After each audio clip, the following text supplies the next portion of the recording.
मांगों को लेकर जो है क्या विचार किया गया? विचार कर रहे हैं सर, क्या इसे अनुशासनहीनता माना जाए कि देखिए, मैं ऐसा नहीं, उनके भावनाएं व्यक्त की, उनने कुछ भी नहीं किया ना बोला उनने, इसलिए मैं उनने भावनाएं व्यक्त की। उनको हमने कहा कि इस तरह से ज़्यादा संख्या में नहीं आने की ज़रूरत रहती है। 2 आदमी 3 आदमी आपके प्रतिनिधि अपने बात करें और उसमें उचित। कोरोना के नेक्स्ट ट्रेन का जो है खतरा मंडरा रहा है, हिमाचल प्रदेश कितना तैयार है और किस तरह के दिशा निर्देश दिए गए हैं? देखिए, अभी तक तो हम हिमाचल प्रदेश में ऐसा मान करके चल रहे हैं कि कोविड के मामलों में हम अब 1000 से नीचे आंकड़े में पहुंच गए हैं और उसमें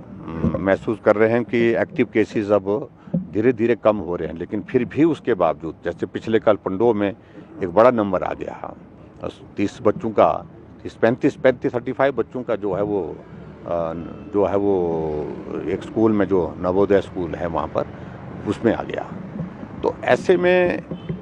सतर्क रहने की ज़रूरत तो है ही है और उसके लिए हमने सारी चीज़ों को लेकर के अपना सिस्टम जो है स्वास्थ्य विभाग की ओर से वो चुस्त दुरुस्त रखा है। लेकिन जो नए वेरिएंट की बात कर रहे हैं उसके लिए मैं समझता हूँ कि ऐसी बहुत ज़्यादा चिंता की बात नहीं, हमारी तैयारी है, पूरी तरह से तैयारी है। उस वेरिएंट के बारे में अभी तक पूरे देश दुनिया में चर्चा चल रही है, उसका भी कोई न कोई समाधान निकल करके आएगा, उसके ट्रीटमेंट का, उस दृष्टि से, जहाँ तक तैयारी की दृष्टि से हिमाचल प्रदेश पूर्ण रूप से तैयार है। हिमाचल प्रदेश में और पूरे इसमें हमने देश दुनिया में देखा है, कई बार ऐसी घटनाएं आदमी के जीवन में घटित हो जाती हैं जिसके कारण स्वस्थ होने के बावजूद भी आदमी का कोई अंग जो है वो क्षतिग्रस्त हो जाता है, उसे नुकसान हो जाता है एक्सीडेंट के कारण या किसी और वजह से। ऐसे में वो आदमी अपने जीवन को बहुत कठिन दौर में पाता है, मानसिक रूप से भी बहुत बड़ी परेशानी का दौर होता है और उसके साथ साथ में शारीरिक रूप से भी बहुत पीड़ा का उसके लिए दौर होता है। उसमें विशेष तौर से आज भगवान महावीर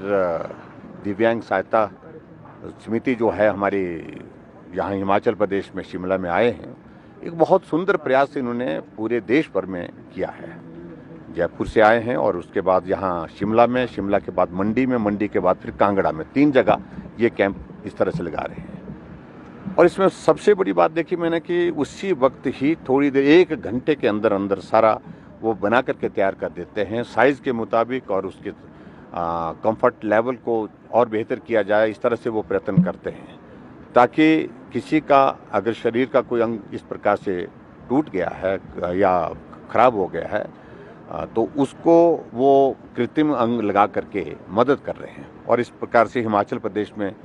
हमने आज तय किया कि हम आईजीएमसी में आने वाले समय में कोई एक स्थान निर्धारित करके कुछ लोगों को ट्रेनिंग के लिए भेजेंगे। ट्रेनिंग करने के बाद जो भी उनको सारी टेक्निकली कुछ चीज़ों की ज़रूरत तो उसमें होगी, वो सरकार की ओर से मुहैया कराएंगे और स्थायी रूप से हिमाचल प्रदेश में जो दिव्यांगों के लिए इस तरह से कृत्रिम अंग दे करके उनकी ज़िंदगी को बेहतर करने की कोशिश करेंगे। सर, पुलिसकर्मी आए थे आपके